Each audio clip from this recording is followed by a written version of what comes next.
Hello students, good morning. Our chapter 4 is going on. इस chapter में आपने इस प्रीवियस वीडियो में देखा था ब्लड ट्रांसफ्यूजन। ब्लड ट्रांसफ्यूजन का कुछ पार्ट उसमें से यहाँ पर शेष रह गया था, तो आज हम उसको कंप्लीट करते हैं। ब्लड ट्रांसफ्यूजन में हमने पिछली वीडियो में देखा था कि हमने ब्लड डोनर से ब्लड को कलेक्ट किया था। डोनर से हमने ब्लड को क्या किया था? कलेक्ट किया था, और ब्लड का कलेक्शन करके उसे हमने वहाँ तक पहुँचाया था जहाँ उसको प्रिजर्व किया जाता है। ठीक है ना। अब हम आज के इस वीडियो में बात करते हैं कि अगर हमको ब्लड की ज़रूरत पड़ती है तो इस ब्लड को हमारे पास किस तरह से पहुँचना है। ठीक है ना। तो इस प्रोसेस को बोलते हैं बेटा ट्रांसफ्यूजन। अगर हमको ब्लड की ज़रूरत है तो ब्लड की यूनिट ब्लड बैंक से निकल कर आएगी, और ब्लड बैंक से निकल कर आने के बाद वो पेशेंट को चढ़ाया जाएगा ब्लड। तो ये जो ट्रांसफ्यूजन होता है ये किस प्रकार से होता है, तो आज के इस वीडियो में हम बात करेंगे किसकी बेटा। वहाँ पर हमने हेडिंग ए डाला था और यहाँ पर हेडिंग डाल रहे हैं बी, और लिख रहे हैं हम ट्रांसफ्यूजन। क्या नोट कर रहे हैं हम? ट्रांसफ्यूजन। ठीक है ना। तो ट्रांसफ्यूजन में SION, ट्रांसफ्यूजन में हम देखते हैं बेटा क्या होता है। फर्स्ट ऑफ ऑल तो देखो पहला पॉइंट क्या होता है, प्रायर टू ट्रांसफ्यूजन, यानी कि ब्लड देने से पहले आपको पेशेंट के ब्लड को मैच करना पड़ेगा डोनर के ब्लड से। जब आप किसी पेशेंट को ब्लड ट्रांसफ्यूज कर रहे हो तो हमको क्या करना पड़ेगा? फर्स्ट ऑफ ऑल हम उस ब्लड को मैच करें पेशेंट के ब्लड से। और मैच किस चीज़ का करते हैं हम ब्लड ग्रुप का मैच करते हैं, RH फैक्टर का मैच करते हैं। ठीक है ना। तो फर्स्ट पॉइंट में लिखेंगे prior to transfusion, prior to transfusion, prior to transfusion the patient's blood is matched with the patient's blood is matched to the donor's blood, to the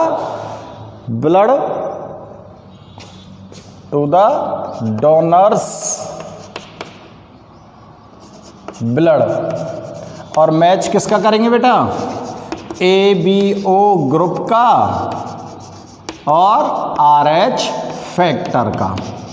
दो चीज़ों का हमको यहाँ पर मैच करना होता है। ठीक है ना। इसके बाद ही आप ट्रांसफ्यूजन की प्रोसेस को कंप्लीट करोगे। अब दूसरा सेकंड पॉइंट डालते हैं। The collected blood is brought out. The collected blood is brought out from, जो कलेक्टेड ब्लड है, जो आपने ब्लड इकट्ठा किए हुए हैं उसको आपको कहाँ से लाना है? From the storage, from the storage area just 30 minutes before, just 30 minutes before आपको स्टोरेज एरिया से, जो स्टोरेज एरिया है वहाँ से उस कलेक्टेड ब्लड को केवल 30 मिनट पहले ही बाहर लेकर आना है और उसका तुरंत ही ट्रांसफ्यूजन कर देना है। Before the start of the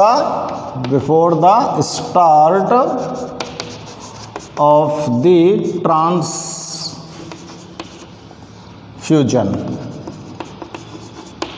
blood को आपको चढ़ाना है किसी व्यक्ति को, तो हमें उसे स्टोरेज से केवल कितने देर पहले लाना है? 30 मिनट पहले लाना है। स्टोरेज एरिया लिख सकते हैं यहाँ पर, storage area.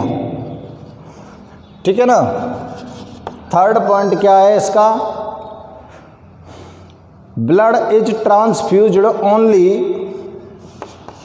Blood is transfused only through, blood का जो ट्रांसफ्यूज किया जाएगा वो केवल इंट्रावीनस मोड के द्वारा किया जाएगा, थ्रू इंट्रावीनस मोड। यानी इंट्रावीनस मोड जो होता है ना, वो क्या होता है कि आपकी जो वेन्स होती हैं उस वेन्स के अंदर कैनुला इंटर किया जाएगा, और कैनुला इंटर करने के बाद आपको उस बोतल से ब्लड को अंदर भेजा जाएगा, ठीक है ना। तो इसको बोलते हैं हम इंट्रावीनस मोड। ये एक लंबी प्रोसेस होती है। This is a 4 hour long procedure, this is ए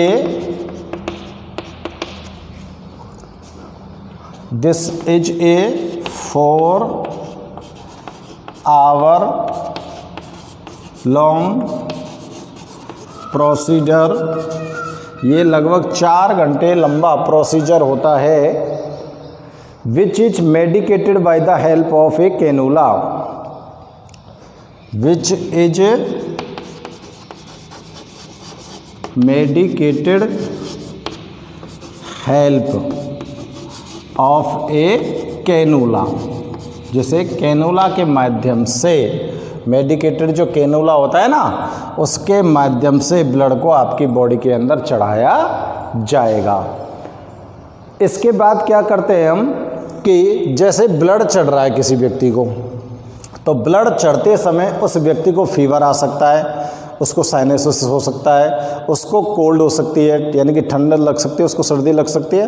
तो अगर ऐसी कंडीशन आई है तो इस स्थिति में जिस आदमी को आप ब्लड चढ़ा रहे हो उसे डॉक्टर अपने सुपरविजन में रखता है, और अगर ऐसी स्थितियां उसकी बॉडी के अंदर आती हैं, जैसे हार्ट बीट बढ़ती है, ब्लड प्रेशर बढ़ता है, तो वो कुछ मेडिसिन उसको देगा। ब्लड ट्रांसफ्यूजन को नहीं रोकेगा, वहाँ पर वो तुरंत उसको मेडिसिन दे देगा और ब्लड का जो ट्रांसफ्यूजन है वो चलता रहेगा, ठीक है ना। तो फोर्थ पॉइंट में हम इसको नोट करेंगे, medicines are given by the doctor, medicines are given by the doctor, doctor के द्वारा दवाएं दी जाएंगी to prevent the transfusion related reaction, to prevent the transfusion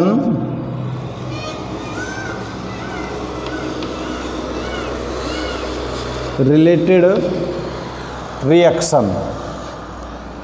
transfusion से रिलेटेड कोई भी रिएक्शन अगर पेशेंट की बॉडी में होती है तो डॉक्टर के द्वारा क्या दी जाती है, दवाई दी जाती हैं। कौन कौन सी प्रॉब्लम हो सकती है, देखो, like fever, chill, pain, like fever, chill, pain, और क्या हो सकता है, साइनोसिस, और क्या हो सकता है, cyanosis.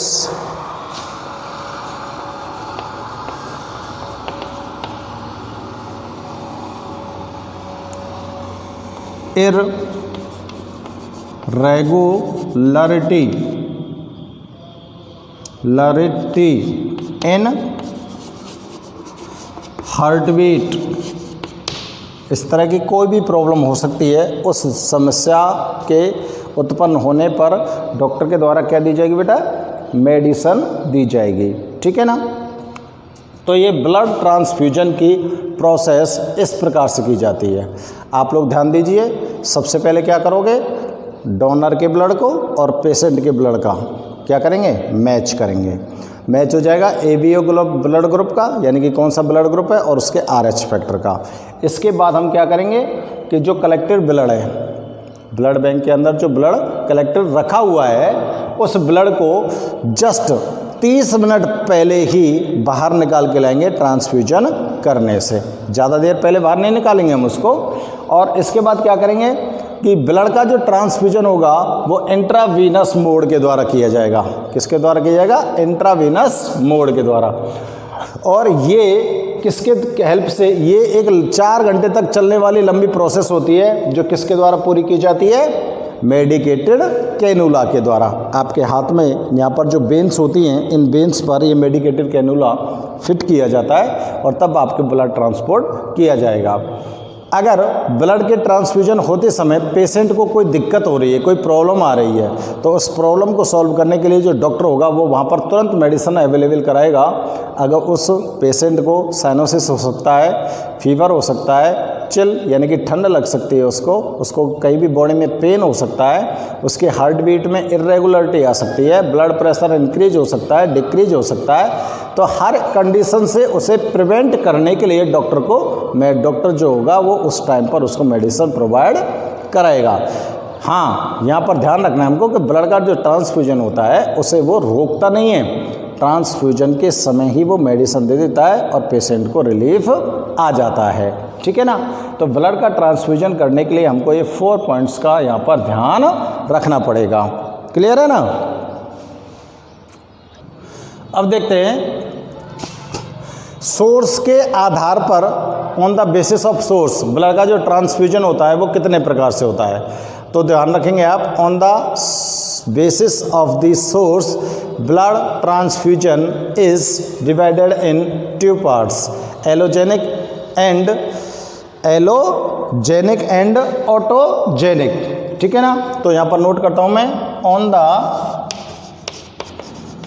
Basis of source of blood, source of blood transfusion is divided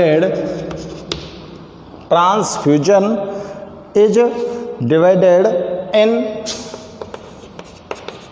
2 types. Blood का जो ट्रांसफ्यूजन होता है वो 2 प्रकार से होता है। पहला है एलोजेनिक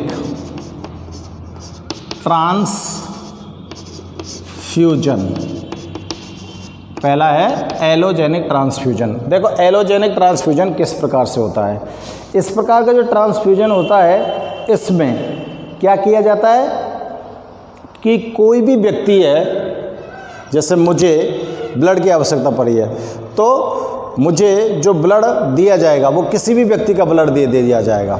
यानी कि अगर मुझे, आपको या किसी भी व्यक्ति को अगर ब्लड की आवश्यकता पड़ती है तो उसे अदर पर्सन का ब्लड डोनेट कर दिया जाता है या ट्रांसफ्यूज कर दिया जाता है, उसको बोलते हैं हम एलोजेनिक। और ऑटोजेनिक में क्या किया जाता है कि अगर मुझे ब्लड की आवश्यकता पड़ी है तो मैंने कभी मेरा ब्लड डोनेट किया था, ठीक है ना, जैसे 20 दिन 30 दिन 1 महीना पहले मैं अपना ब्लड डोनेट कर चुका था और अचानक ही मुझे ब्लड की रिक्वायरमेंट हो गई, तो मुझे जो रिसेप्ट मिलती है उस रिसेप्ट के आधार पर मेरे ही ब्लड को मेरी बॉडी के अंदर ट्रांसफ्यूज कर दिया जाएगा। ठीक है ना? तो एलोजेनिक में तो अदर पर्सन का ब्लड ट्रांसफ्यूज किया जाता है और ऑटोजेनिक में ऑन ब्लड ट्रांसफ्यूज किया जाता है। ये हमको थोड़ा सा ध्यान में रखना है। ठीक है ना? सच ए ट्रांसफ्यूजन इन विच, इसकी डेफिनेशन लिखेंगे, सच ए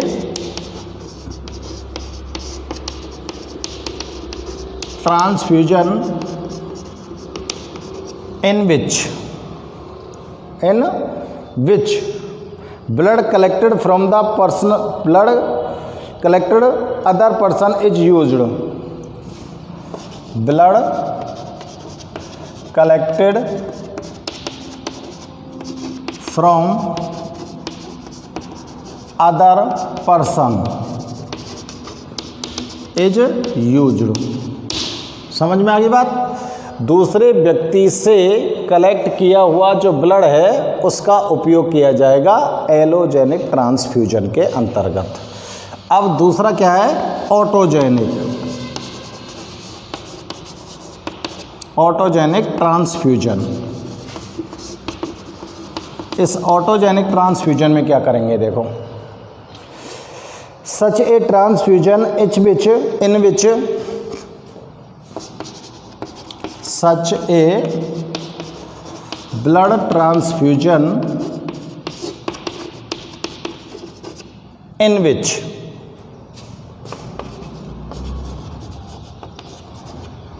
in which blood collected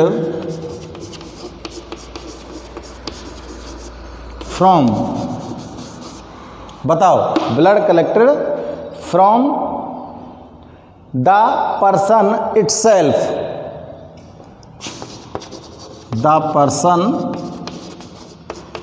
itself is used, यानी कि खुद के द्वारा दिया गया ब्लड ही उस व्यक्ति को अगर यूज किया जाता है ट्रांसफ्यूजन में तो उसे ऑटोजेनिक बोलेंगे। तो ठीक है, सोर्स ऑफ ब्लड हो गए, सोर्स ऑफ ब्लड क्या हो गए, एक तो खुद दे रहे हो और एक कोई और व्यक्ति दे रहा है। तो उस सोर्स ऑफ ब्लड के आधार पर आपका जो ट्रांसफ्यूजन होता है वो दो प्रकार से होता है, एलोजेनिक ट्रांसफ्यूजन और ऑटोजेनिक ट्रांसफ्यूजन, ठीक है ना। तो इसको थोड़ा सा हम ध्यान रखेंगे। अब इसके बाद हम बात करते हैं कि अगर हम ब्लड का ट्रांसफ्यूजन कर रहे हैं तो ब्लड का ट्रांसफ्यूजन करते समय हमको क्या प्रिकॉशंस रखने चाहिए, क्या क्या सावधानियां हमको रखनी चाहिए ट्रांसफ्यूजन के समय। तो हम चेक करते हैं precautions to be taken during blood transfusion. यहाँ पर नोट कर रहा हूँ मैं, precaution to be taken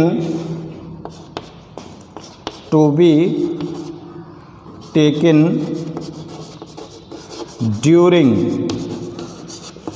blood transfusion. जब ब्लड का ट्रांसफ्यूजन कर रहे हैं तो उस समय आपको क्या क्या सावधानियां रखनी पड़ेंगी, ये चीज़ हमको यहाँ पर चेक करनी है। ये बहुत ही ज़रूरी चीज़ें हैं कि आपको ब्लड का ट्रांसफ्यूजन करते समय क्या क्या सावधानियां रखनी चाहिए। तो सबसे पहली सावधानी है कि हम सबसे पहला जो काम होता है वो क्या होता है कि आप पेशेंट का ब्लड है और जो डोनर का ब्लड है उन दोनों के ब्लड के ग्रुप की और RH फैक्टर की मैचिंग करो। सबसे पहली सावधानी है। अगर यहाँ पर ग्रुप मैच नहीं हुआ तो ब्लड एग्लूटिनेशन हो जाएगा।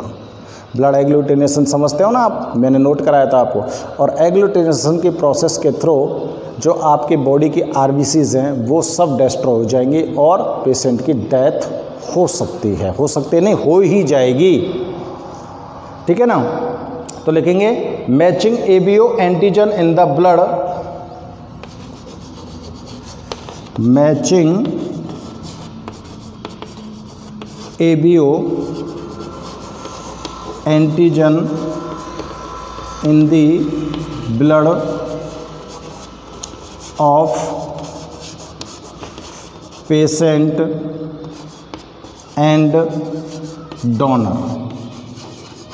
आपको डोनर और पेशेंट का जो ABO एंटीजन हैं उनकी मैचिंग करनी होगी, ठीक है ना। नंबर 2, दूसरे नंबर पर हमको क्या सावधानी रखनी है, आपको देखना है कि जो ब्लड डोनेट करने वाला व्यक्ति है कहीं उसके अंदर कोई पैथोजेंस तो नहीं है, कोई डिजीज़ तो उसको नहीं है। ब्लड डोनेट करने वाले व्यक्ति को अगर कोई डिजीज हुई तो वो डिजीज सीधे सीधे आपके पेशेंट में पहुंच जाएगी, ठीक है ना। तो दूसरी जो सावधानी है वो क्या रखनी है आपको, testing donors blood, testing donors blood, donor के ब्लड की क्या करनी है आपको, टेस्टिंग करनी है for the absence of any pathogens, for the absence of any pathogens और हार्मफुल डिजीज, उसके अंदर कोई हानिकारक बीमारी तो नहीं है। कोई पैथोजेंस तो प्रेजेंट नहीं है, इस चीज़ का आप क्या करना है, जानकारी रखनी है, ठीक है ना। थर्ड पॉइंट में क्या करेंगे, आपने यहाँ पर एबीओ एंटीजन को मैच कर लिया, अब आपको क्या मैच करना है, आरएच फैक्टर मैच करना है। Matching the RH factor, matching the RH factor, और स्पेशली कौन सा आरएच फैक्टर, आरएचडी। आरएचडी का मिलान करना बहुत ज़रूरी है क्योंकि ये स्पेशल होता है ना। RH factor in the blood of the donor, in the blood of the donor and the patient, दोनों के ब्लड के अंदर आरएच फैक्टर का आप मैच करोगे, और स्पेशली कौन सा आरएच फैक्टर, आरएचडी, ठीक है ना। नेक्स्ट देखते हैं हम कि आपने जो स्टोरेज ब्लड है, जो कलेक्टेड ब्लड है, उसको कहाँ पर रखना चाहिए, रेफ्रिजरेटर में। कहाँ पर रखना चाहिए, रेफ्रिजरेटर में, जाते उसके अंदर जो जर्म्स हैं उनकी इंक्रीजमेंट नहीं हो। तो फोर्थ में लिखेंगे storage of the collected blood, storage of the collected blood, storage of the collected blood in refrigerated condition, in refrigerated condition, उसको आपको बिल्कुल 0 डिग्री पर ठंडा करके रखना है, जिससे उसके अंदर किसी भी प्रकार के बैक्टीरिया की इंक्रीजमेंट ना हो सके, ठीक है ना। इसके बाद और आपको क्या प्रिकॉशंस रखनी है, देखो कोई भी परिस्थिति हो, आपको जो आपने जो ब्लड को कलेक्ट किया है, उस कलेक्टेड ब्लड को आपको हर कंडीशन में प्रिजर्व रखना है, यानी कि सुरक्षित रखना है, यानी कि वो ख़राब नहीं हो पाए। जो कलेक्टेड ब्लड है ना, वो आपका ख़राब नहीं हो पाए, इस बात का हमको विशेष ख्याल रखना है। तो 5वीं कंडीशन लिखते हैं, इन एवरी सर्क्यूमस्टेंस, इन एवरी सर्क्यूमस्टेंस, कैसी भी परिस्थिति हो, protecting the collected blood, protecting the collected blood from कॉन्टिमिनेटेड,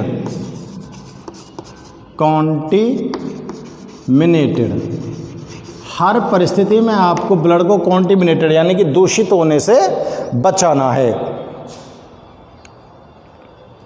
और 6 क्या है कि ब्लड का चाहे ट्रांसफ्यूजन हो, ब्लड का जो ट्रांसफ्यूजन है जिसमें चाहे डोनेट कर रहे हो, चाहे वो ट्रांसफ्यूज हो रहा हो, वो एक अच्छे डॉक्टर की निगरानी में होना चाहिए। Blood collection and transfusion, blood collection and transfusion must be, ठीक है, यहाँ से लिख रहे हूँ, इधर आ रहा हूँ।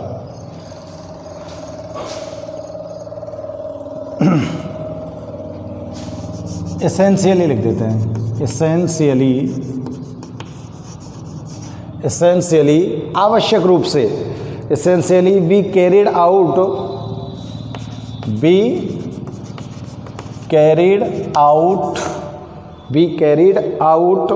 in the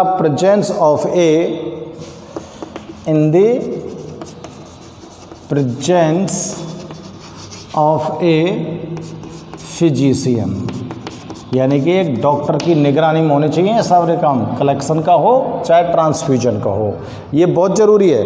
ब्लड का ट्रांसफ्यूजन और कलेक्शन कोई भी काम करो आप, ये दोनों ही काम फिजिशियन की निगरानी में होने चाहिए, ठीक है ना। अब देखें हम बेटा चेक करके यहाँ पर कि ब्लड का जब ट्रांसफ्यूजन करते हैं तो कौन कौन सी डिजीज हो जाती हैं। ब्लड के ट्रांसफ्यूजन में किस प्रकार की डिजीज हो सकती हैं, ठीक है ना। तो मैं यहाँ पर कुछ डिजीज के नाम लिख देता हूँ। तो मैं हेडिंग डाल देता हूँ, the following disease can occurs due to, यहाँ पर द सिंपलाइज लगा लो, the following disease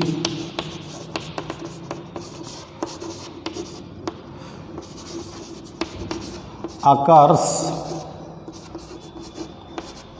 to, the following disease occurs, can occurs due to the, can occurs due to the careless blood transfusion. अगर careless blood का transfusion किया गया है तो क्या बीमारियां हो सकती हैं, ठीक है ना। तो देखो पहली बीमारी मैं यहाँ पर नोट कर रहा हूँ, infection of HIV-1 and HIV-2, infection of HIV-1 and HIV-2, इसका इन्फेक्शन। HIV क्या होता है, एड्स वायरस होता है ना। HIV कौन सा वायरस है, एड्स वायरस, ठीक है ना। और दूसरा है infection of HTLV-1 and HTLV-2, infection of HTLV-1 and HTLV-2, ये भी एक नई बीमारी है, इसका भी इन्फेक्शन हो सकता है, ठीक है ना। और थर्ड क्या हो सकता है, हेपेटाइटिस बी और हेपेटाइटिस सी हो सकता है। Hepatitis B and hepatitis C, इसका इन्फेक्शन हो सकता है, बहुत ही खतरनाक है HIV की तरह। और चौथा क्या हो सकता है बेटा, चौथा हो सकता है क्रूएटफेल्ड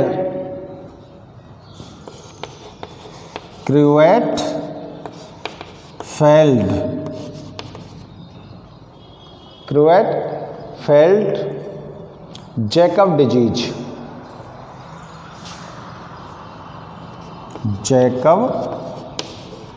डिजीज, ये बीमारियां हो सकती हैं, ठीक है ना।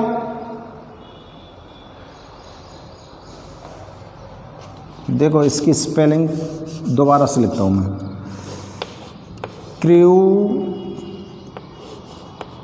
क्रूएटफेल्ड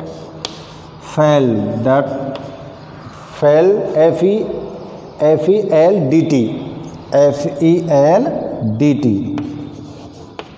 दिख रही है ना, नोट करो दोबारा से, देखो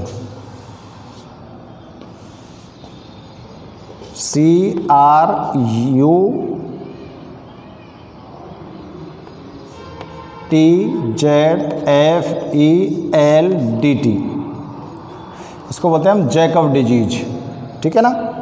अब देखो यहाँ पर HIV का फुल फॉर्म पता है ना आपको, HIV का क्या होता है बताओ, ह्यूमन इम्यूनो डेफिशिएंसी वायरस, ठीक है ना। और देखो HTLV का full form human T lymphocyte virus, human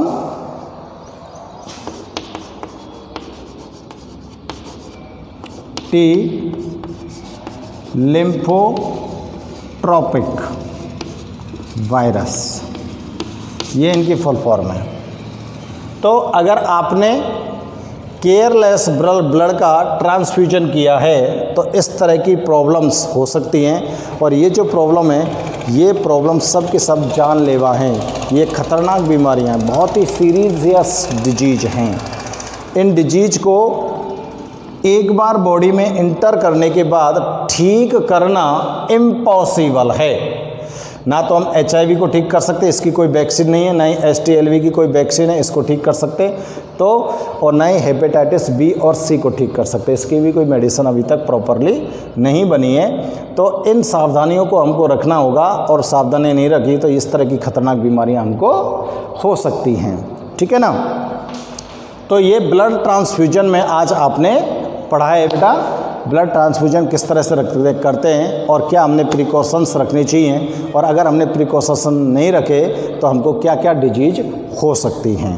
clear है। तो आज के इस वीडियो में इतना ही। ओके।